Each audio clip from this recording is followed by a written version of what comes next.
Today's High Performance Podcast is brought to you by Josh Phegan Digital.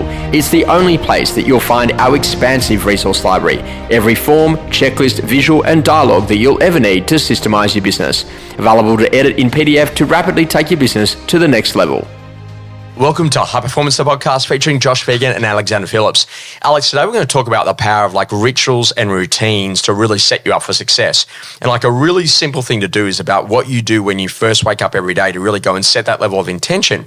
And a little thing I've been trying out lately is just this whole idea about 3 things you're grateful for, 3 things you're looking forward to. And then in addition to that, thinking about choosing any 2, about some movement, whether or not it be running, doing something at the gym, making that happen, getting the diet and the exercise right. So then that moment that ultimately you step in the office, that you can be really powerful.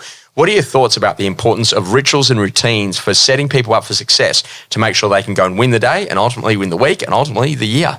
Hi, Josh. Thanks for having me again. You definitely win the day, the first thing in the morning. And the first thing I do is look at my calendar and, look at, how busy I am. That sort of automatically gets your energy levels up.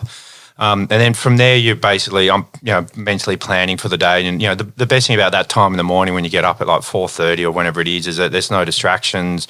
You can brainstorm, you can think, you're fresh. I find it at night I'm pretty tired and I've had enough. So what that does is it creates really good early momentum and you really have planned out the day, even before you've actually got out of bed. It's an interesting thing also too about understanding those rituals that you got to put in play about reviewing the regular things that are important. So for example, on a Monday, who's our best people on our buyer hit list? Did we meet any people that were bidding at auction that had made an offers? Have we met anyone who's maybe sold that now needs to buy? Then all of a sudden on a Tuesday, going through your seller hit list and your market appraisals, what are we doing with those particular people that we've already met and who can we go to progress today? And then maybe on a Wednesday, reviewing your existing listings. What do we do to make sure that we get those particular properties really sold and competitive? What are your thoughts about the importance of the ritual and routine of going through that data so that you keep it clean and you really know who's in the market at any one point in time? You're on top of everything, Josh. You're on top of your sales. Your days on market are going to be a lot shorter. You're going to be, progressing the sales a lot quicker and making sure that you've actually, transacting more houses. This is the interesting things about making sure that you keep those lists really clean. And your job is to make sure that you've got the very best people that are coming to market. Sometimes you see agents that literally are thin on the ground. They just don't have enough people inside of their pipeline. Do you put that down to they're just not getting the actual sellers when they're meeting them at open for inspections? They're not doing the work in the open home callbacks. They're not doing the simple things like the 10-10-20 around a listing to actually really identify who the leads are in every campaign because they get too busy. They get too busy, they get too lazy, too complacent. They forget about asking the right questions. They forget that being on your phone at an open house, someone's coming in to test you, they're not going to use you.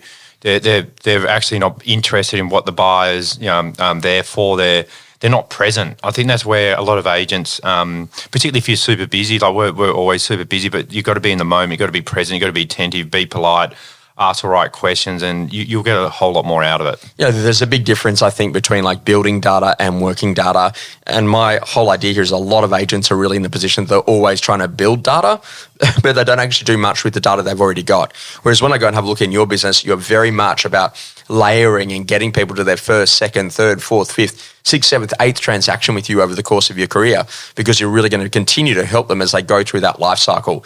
How important is an agent to shift the mindset from just building the data to working the data they've already got? It's building, working, and making sure that you're thinking long term, and these data points aren't going to happen immediately. But if you've got 500 of them happening, throughout the year, and 5% of them drop, well, there's your 50 listings. And, this is the interesting thing is that I know that at very specific times in the year, you'll actually say, okay, great, that data set absolutely needs my attention. So I'm going to ring every single past client who's ever bought from me.